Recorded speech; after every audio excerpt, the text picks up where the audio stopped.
This is Your Magnetic Purpose podcast, a new season focused on creativity and connection. We'll use tools like human design, tarot, and astrology, and see what happens when you let your natural rhythm lead. So let's dive in.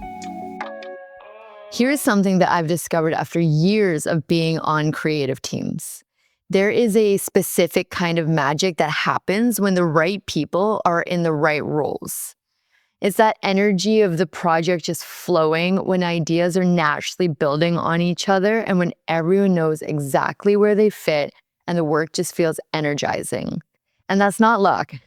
That is what happens when the right people are working with their natural design and they are complementing each other. I used to think that team chemistry was something that you stumbled onto, you hired the right people and kind of hoped that it worked out. But when I started to understand human design, I realized you can actually architect that chemistry.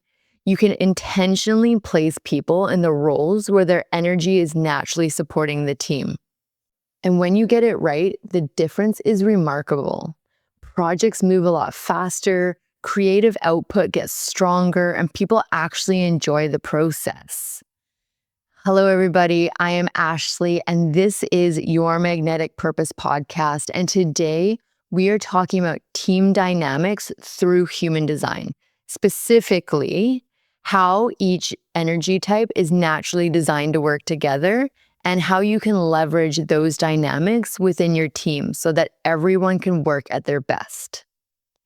This is where human design becomes less about self-awareness and more about strategic leadership, where it stops being theoretical and starts being a direct improvement to how your team functions. So there's two categories of energy in the human design that matter the most in team dynamics. The first one is energy types, and these are going to be your generators, your manifesting generators, and your manifestors. They have consistent access to their own energy. They can sustain momentum, they can build projects, and they can generate output without needing a consistent source of input. And then we have our non-energy types, and these are going to be your projectors and your reflectors. They don't have the same consistent self-generating energy, but they work through guidance and awareness, and they are very sensitive to their environment, and that helps to steer their output. This distinction is critical because it explains why certain people can handle high volume workloads and others seem to do better with a smaller plate, and why forcing non-energy types to produce like energy types are inevitably going to lead to burnout. It also explains why some people are naturally up in the executive roles and why others are naturally more in the advisory or the directional roles. Neither is more valuable, they're just different functions. So before we get into the specific type combinations, here is the foundational principles that you need to understand.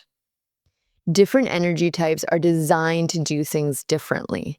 That sounds pretty obvious, but most team structures don't operate from the understanding. They operate from the assumption that everyone should contribute equally, hustle equally, and do the same kind of output.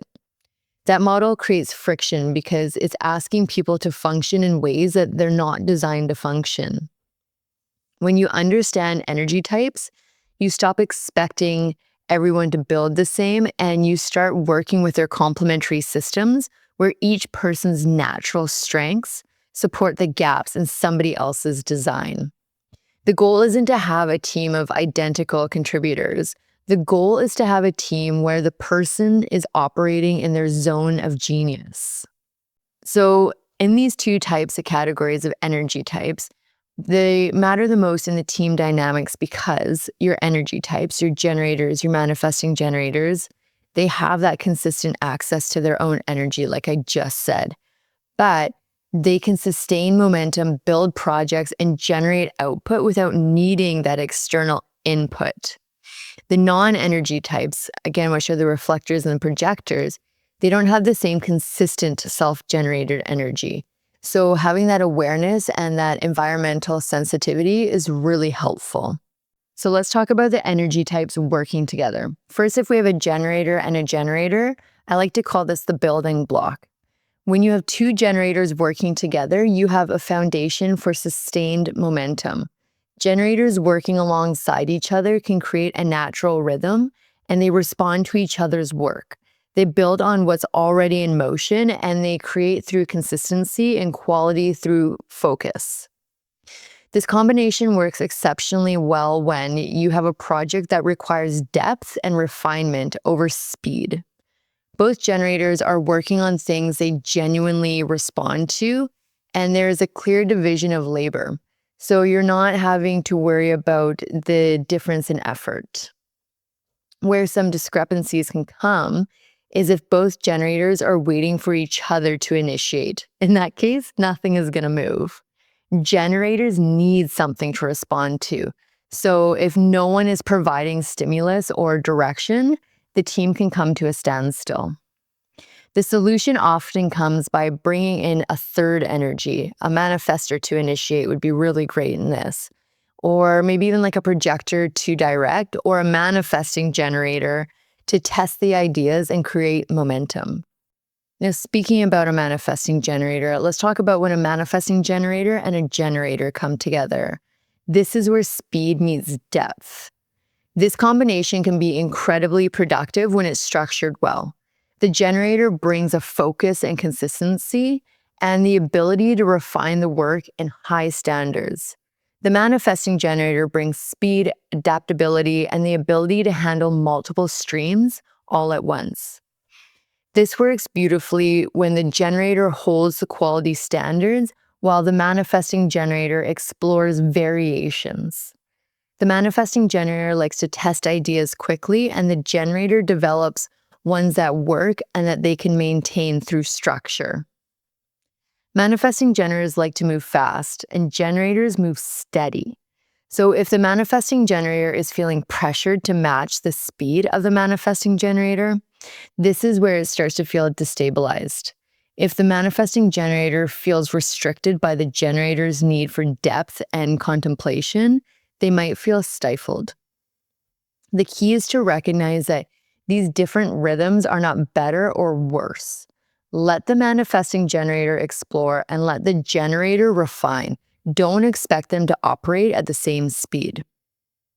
Now, a generator and a projector, this is where execution meets direction. I always say that a generator needs a projector in their life. This is one of the most naturally complementary pairings in any creative work. The generator has the sustained energy to build and execute, and the projector has this perspective to see where the work should go and how to optimize the process. When this pairing works well, the projector guides the vision and the direction. The generator executes with focus and consistency. The projector recognizes what the generator is doing well and helps to refine it. And the generator provides the energy that brings the projector's insight to life. And this is why you have so many creative, successful partnerships that are generators and projectors combination. The projector can also see potential, and the generator can help to actualize it. Where friction can occur with this combination is if the projector is not recognized or invited into a role where their guidance is recognized. They may feel dismissed, or they try to prove their value by working at the generator's pace, and then they just end up burning out. If the generator feels micromanaged or doesn't seem to trust the projector's direction, they'll resist. If the projector's guidance isn't clear, the generator won't know what to respond to. So the best solution could be for projectors, they need to be explicit in what they want and how they're going to guide. And then the generator needs to be given clear direction to respond to. When both of those things are in place, this pairing works exceptionally well. Now we have two manifesting generators working together, and this is a high-speed collaboration. The two manifesting generators work together and they can create an explosive momentum. They move fast and they move rapid, and they also are really great at pivoting. This pairing thrives in environments where speed and adaptability are more important than depth and where multiple ideas need to be tested quickly. The project benefits from the non-linear exploration, and this is where they really thrive. But where friction can occur is if both manifesting generators can't pivot at the same time, or they're not always in the same direction. Without alignment, you'll end up with two people moving fast in different directions, and then your work is going to be fragmented. Manifesting generators also need space to move independently. Two manifesting generators in a constrained project with no room for individual exploration can really start to unravel. The solution is clear alignment on the overall direction with freedom to explore within that frame. You need to define the destination, but let the manifesting generator find their own path there. And now if you have a manifesting generator and a projector, this is where innovation meets insight. This dynamic pairing has a really clear role. The manifesting generator brings rapid testing and multi-threaded exploration. And the projector brings a pattern of recognition and the ability to identify what is actually working. When this works best, the manifesting generator operates from a quick and fast and steady pace, and the projector evaluates and guides with direction for the development of the project. The manifesting generator implements adjustments based on the projector's insight, and the projector is keen to help with the overall vision, while the manifesting generator gets to explore different functions. But where friction can really occur with this pairing is if the manifesting generator can move so fast that they outpace the projector's ability to guide. If the projector feels that they can't consistently try to catch up or redirect, they'll feel like they are not being valued. If the manifesting generator doesn't respect the projector's guidance and keeps pivoting without input, the projector will be disengaged. The solution is to build in regular check-in points where the manifesting generator pauses and then the projector gets to evaluate. They can align and then they can move forward. And then the manifestor with any type, this is the initiation dynamic. Manifestors are initiators. They start things, they create momentum from absolutely nothing, and then they work best with autonomy.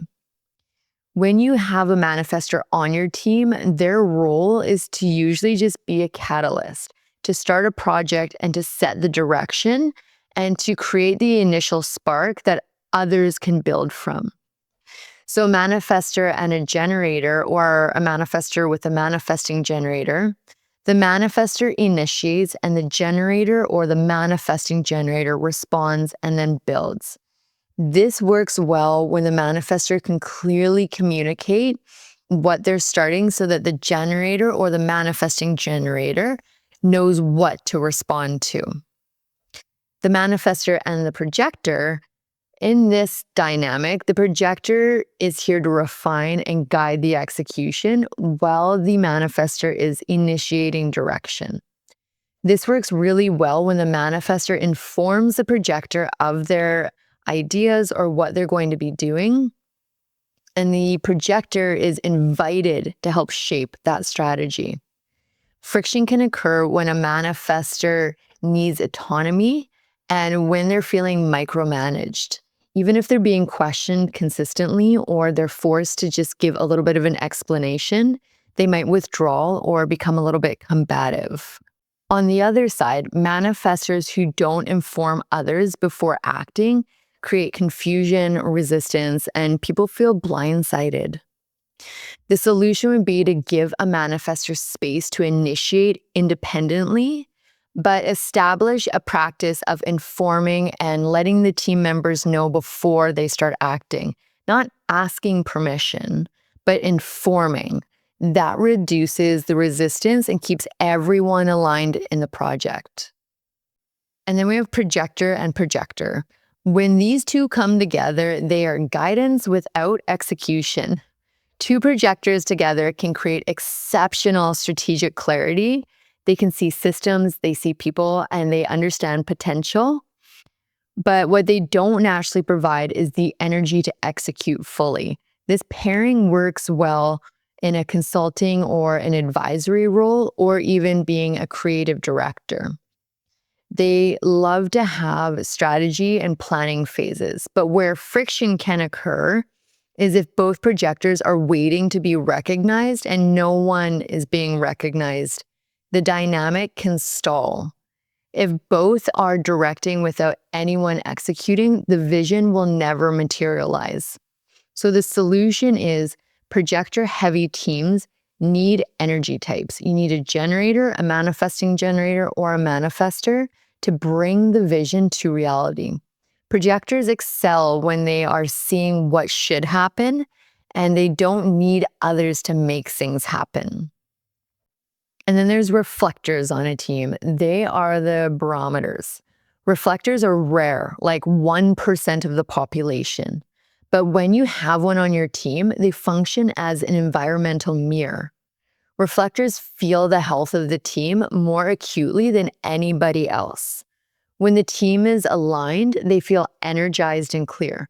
When the team is misaligned or toxic, they can feel that immediately. This makes reflectors incredibly valuable for feedback.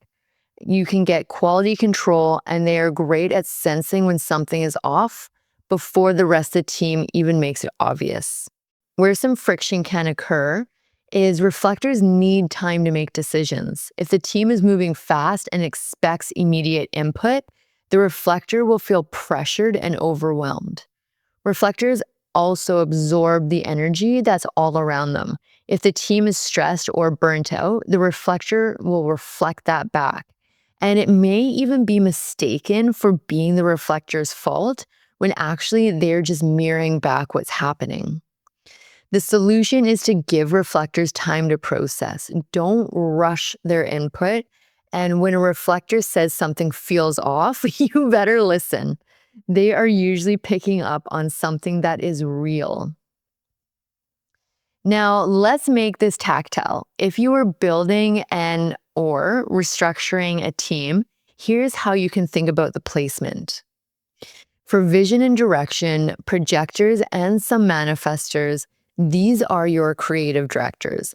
They're your strategists and they're your advisors. They see the big picture and they can guide with execution. If you need initiation and a catalyzation, manifestors and some manifesting generators, these people can bring in great fresh ideas to start the project.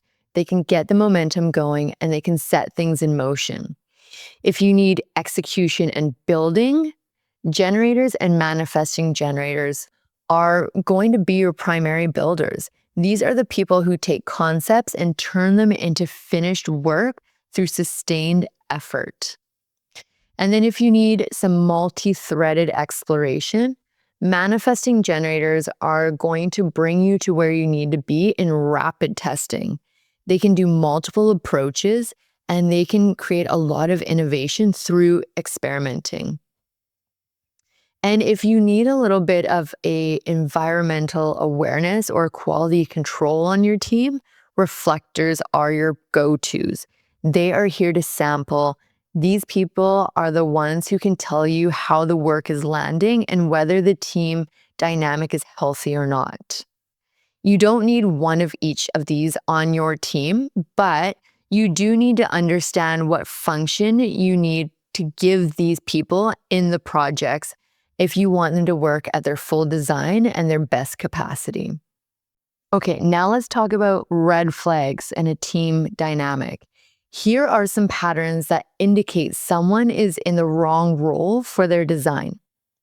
A generator or a manifesting generator who is expected to consistently initiate without any external stimulus, they are going to be frustrated and depleted. A projector who is expected to produce at a generator's volume, they're going to have instant burnout. A manifester who is micromanaged or has zero autonomy, they're going to withdraw, or they might even create some conflict on the team. And then a reflector who is rushed to make an important decision, they're going to feel overwhelmed and can seem a little bit inconsistent. When a manifesting generator is forced to work slow and linear, errors and disengagement can arise. And when a projector is offering guidance without being invited, bitterness and feelings of unappreciation will show up. When you see these patterns, the solution isn't to fix the person, it's to adjust the role. So here's what changes when you start building teams through human design. You stop expecting everyone to contribute the same way, and you stop judging a projector for not producing like a generator. Or you stop resenting a manifester for needing autonomy. You can stop dismissing a reflector for needing a really long time to make an important decision. You start seeing each person's natural contribution as part of the larger system.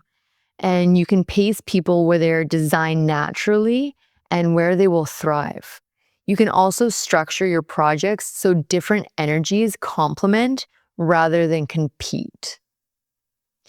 The result is a team that is less forced, and projects will flow much more naturally, and creative work doesn't require consistent management because everyone is operating out of alignment. And that's not idealistic. That is what happens when you work with how people are designed rather than against it. So here's your assignment for this week. And I know that you guys are loving your homework. Thank you for sending me the DMs about it. If you are leading a team, map out each person's type. You can ask them directly if they've been introduced to human design, or you can observe based upon what you've learned so far. Then ask yourself, is this person in a role that matches their design? If not, where is the friction coming from? And what is one small adjustment you can make? Maybe it's in the role or the responsibility. How can you bring them closer to alignment?